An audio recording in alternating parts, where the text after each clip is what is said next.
On today's show, it's part 2 of our plumbing cost guide in Houston. Who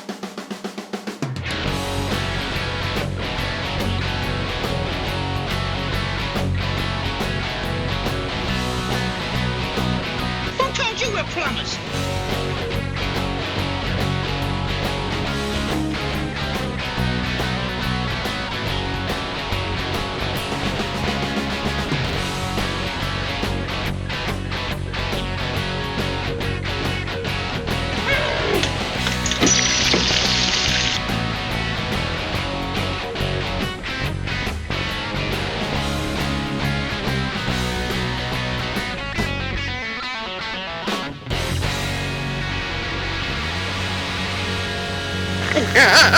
We're plumbers.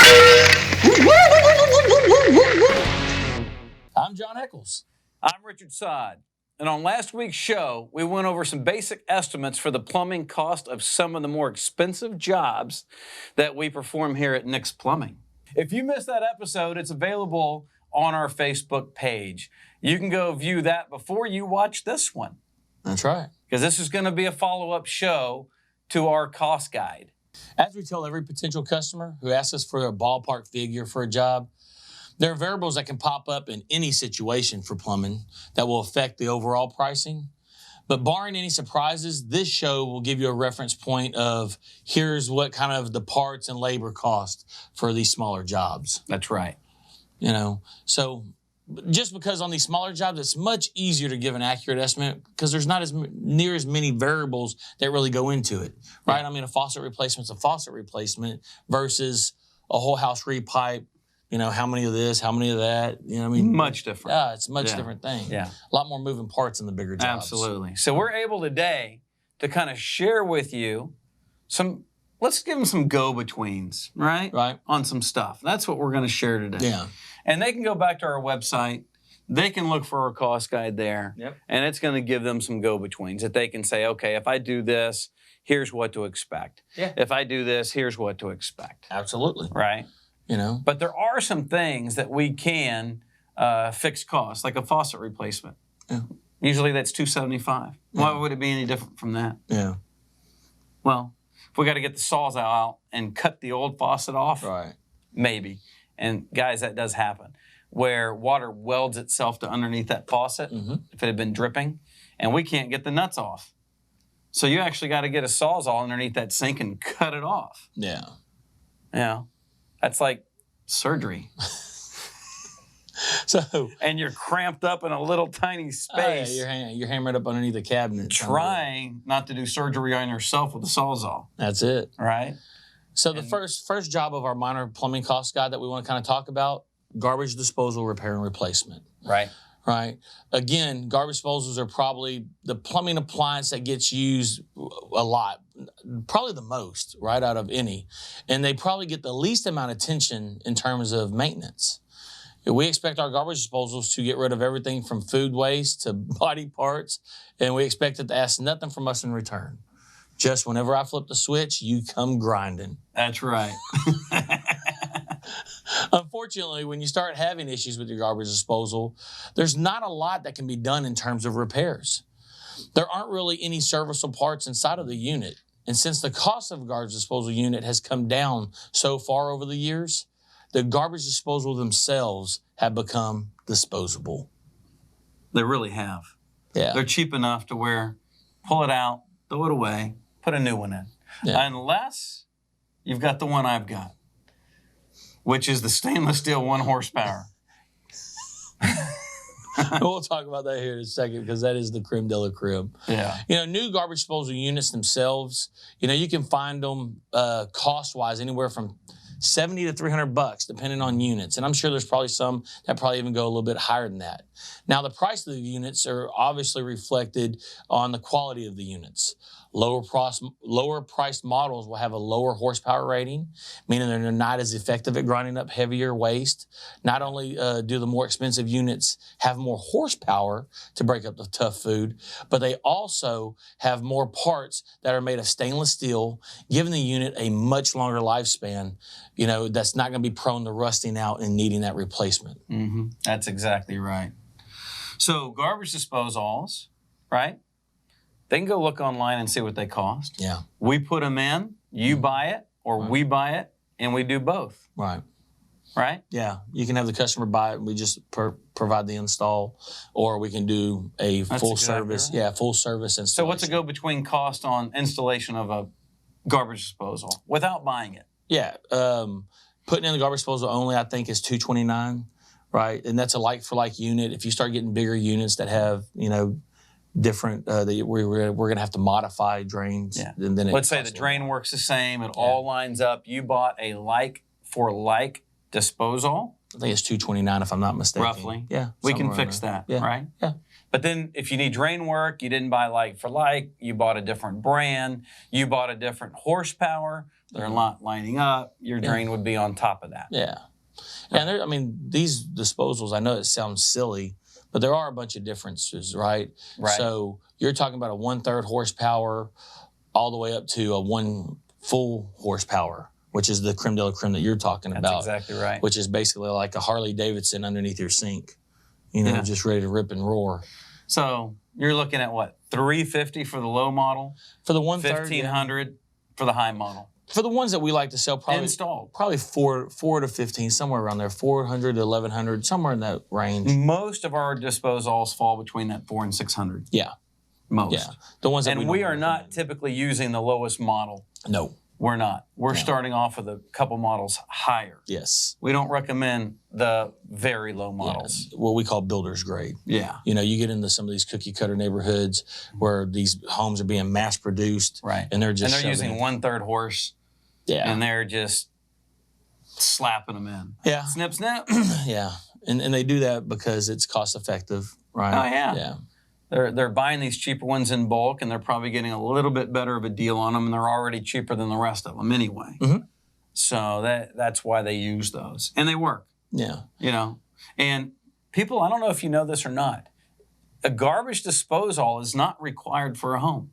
Right. That is not part of a city code saying that you have to have a garbage disposal. Correct. So technically, they don't even have to put it in the house. Right. Right? Mm-hmm. And I just touched on something that I want to add to this segment. What is required for a home? Hot water. Right. That's required. Okay. And how to wash your hands, a sink, and how to bathe. Those are required. Right? But not a way to grind your food. But not a way to grind your food. That's a luxury item. Grind your bones to make my bread. That's exactly right. So, hope this helps you guys if you're listening to this. And you need a garbage disposal, or you're going to need one in the future. So how long will the ones that have stainless steel or the ones that have non-stainless, so let's say the 1/2 horsepower and there's some 3/4, right? Right. What are we telling people that they last? Manufacturer warranty ranges from 3 to 7 years. That's right. Exactly. Right. I think it's 3, 5, 7. And you need to use them, especially the non-stainless steel. If you don't, they freeze up. Right. Because they will rust quicker because you're not using it. That's correct. That doesn't mean you have to shove bones in it. It just means you got to turn it on and let it spin. That's right. Right? Yeah. Another job on the lower plumbing cost list that we're going to take a look at is going to be a toilet. Absolutely. But here's the issue, you guys. They make 10,000 different toilets.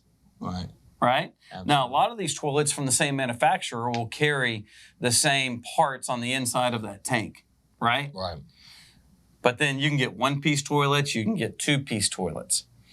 So, typically, I can tell you that we are installing toilets that, let's say you buy it, you found it, comes to your house, we're not picking it up. $275 to $400, depending on the toilet. If it's a 1-piece or a 2-piece, are we putting it together? We're not putting it together. Is it on the second story? Is it not on the second story? Typically, second story, especially 1-piece toilets, are super heavy. So it takes 4 hands. So we don't break the one's back. Now you're talking about installing them. I'm talking about installing them. Right. Okay. Now, if we buy them and install them, they can range from, on the low end, $600, on the high end, $2,000.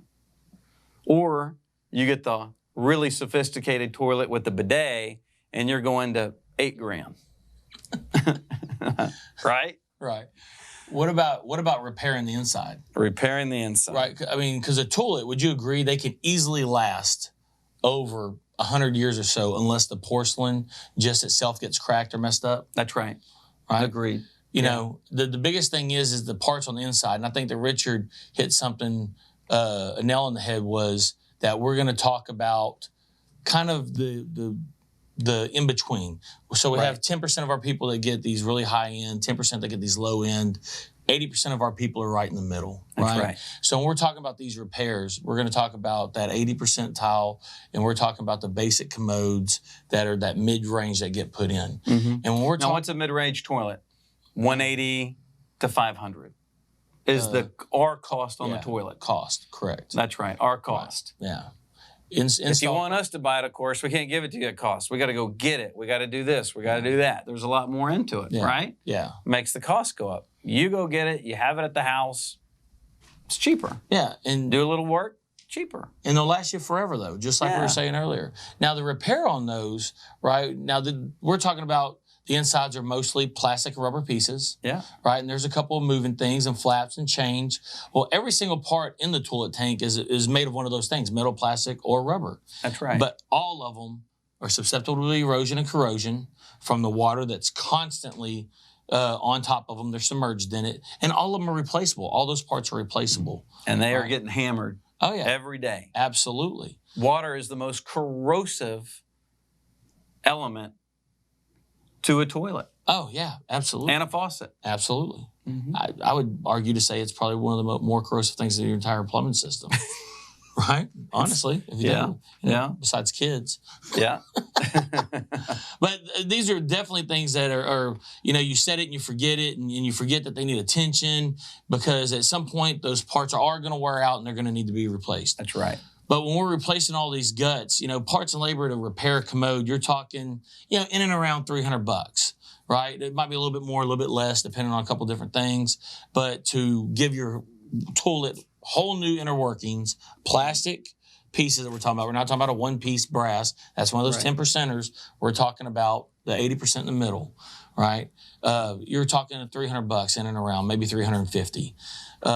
But, that happens, and you got like a brand new toilet. Yeah. Yeah. The next thing is what if it's rocking? That's a common one.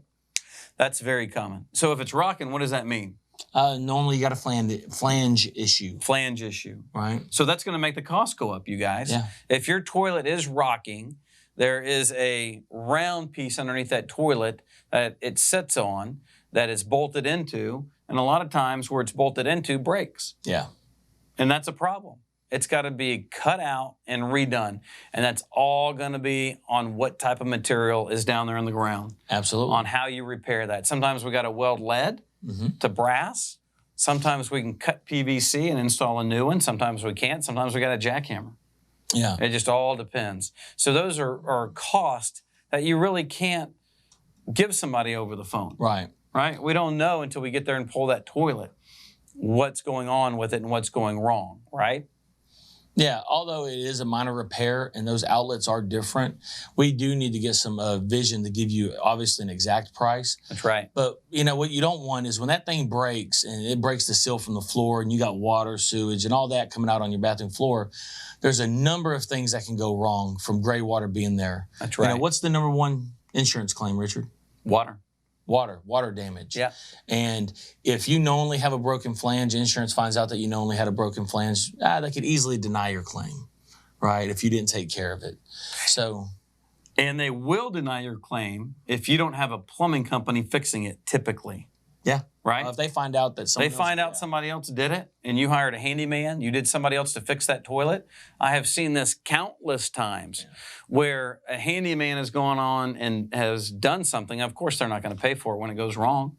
They don't have any insurance. They don't have any way to pay for it. Right. But yet the homeowner's real mad. I'm going to sue them.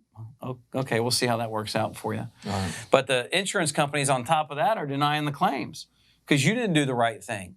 Your trades that are licensed, HVAC, electrical, and plumbing, you have to use a company that is licensed to do these jobs, right, or you are putting yourself under tremendous risk. And the number one water claim is water. And a lot of it is from toilets. Oh, yeah, absolutely. Yeah.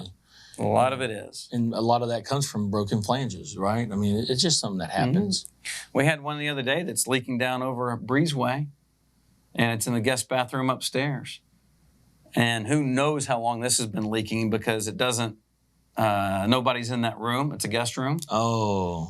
So I bet you there is some black-looking stuff all up in that ceiling because it's all in the insulation and everything because it's on the overhang. It's going to be nasty when we go rip all that out. And those things happen, man. And they People happen. don't think about it, but that happens. Yeah. I mean, that's going to go $5 to $10 grand real quick. Yeah. So people, if they use some handy guy that set that toilet or whatever he did, and this is created from that, this homeowner's going to be paying $5 to $10 grand to fix it. Yeah. Just, they're not going to make an insurance claim, can't. Insurance nowadays wants to subrogate against people like us. All the time. They want us to pay for it. Yep. So if we did something wrong in the past, no matter how long ago it is, they come after us and sue us That's it. to get the money back. So, and that's all behind the scenes stuff that people have no idea how much liability that we have around that stuff. All right. Well, our last task on our plumbing cost list is one of our more popular services lately, right? This has been becoming a hot item. Hydrojetting. Yeah. Right? And when you think of hydrojetting, think of pressure washing the inside of your sewer drain pipes or your area drains.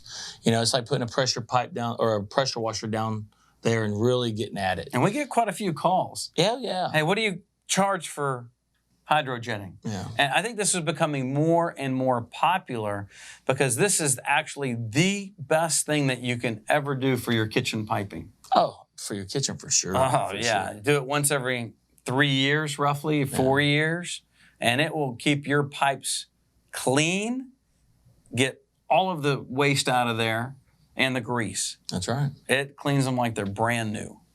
Yeah. As the pipes age, the coating on the inside breaks down, especially if it's older, but then it causes grease, soap, and other contaminants. Say it. Contaminant. That's it. We are in plumbing. I think they understand. The bad So I stuff. think we're okay. It takes the bad stuff. That's right. It causes it to. Here's another word. Say it. I can't say it today. Coagulation. There you go. It causes it all to stick to the I'm pipe. an educated man. Yeah, causes it all to stick to the pipe. That's When that happens, right? When you got all this stuff sticking to the edges of the pipe, Yeah. what's the drain tend to do? Stop up. Right, because it's not moving. It's not Right. freely flowing. So when you got stuff that's restricting that, it just builds up. And then, you know, we do have snake cleaners and stuff of that nature, hand snakes that clear the problem, but they do it temporarily by almost chewing through, you know, these things, and they release a little bit punch at a time. holes in it. Yeah. But the clog normally always reforms, depending on time and use, you know, how long those things last. But that's why we're talking about hydrojetting. That high pressure water spraying the inside of that pipe gets it as close to near new condition as possible. That's exactly right. Normally it has a long reel, can go up to 300 foot or so. I think ours goes up to 500, doesn't it? Ours goes up to 500. Yeah. And it'll clean away decades of accumulated grease and other messes that are sticking around. Yeah, the gross stuff. Oh, People yeah. actually saw what was in that kitchen sink line. I wonder if I wish they made that from like my veins, my heart, just It's clean that out. nasty. So, that's right. But we're getting lots of calls on hydrojetting. Yeah, it is popular Right? these days. It is. It is. Very It's- much It's is. gaining ground, I think. So what are we looking at, John, as far as cost? To hydrojet kitchen drains and large drains, it ranges, right? We have different equipment that we use, but it's normally in between $450, $480, somewhere around there to $650, Yeah. depending on what we got to do and then how long we're out there and stuff of that nature. Hours. That's right. Yeah. Hours on equipment. Yeah. That's right. But it's absolutely worth the money. Do it in a heartbeat. Absolutely. Yeah. Everybody should do that in a heartbeat. Yep. Yeah. So this is the second part of our plumbing cost guide in Houston. We hope you guys got some good information out of this. Maybe be convinced that the job is not as expensive as you thought. Give us a call and ask the questions, right? And we will answer them. Absolutely. We're always here for you. Every week we say it. If you have any questions, we want to provide you the answers, provide you the knowledge for you to make a good decision. And I'm going to give you guys a tip. Make it a little bit easier. When you have a question, if there is something specific you want to talk about. And I'm going to give you an example. Something simple. Let's say an outside hose bib, and it's dripping. Take a picture of it, email it to us. Yeah, absolutely. We'll tell you what it is, and we're going to give you an approximate cost. Yeah. Take a photo, send it. Everybody's got smartphones these days. Absolutely. At least I think they do. Well, thank you for watching. We'll see you next week, and y'all take care. See ya.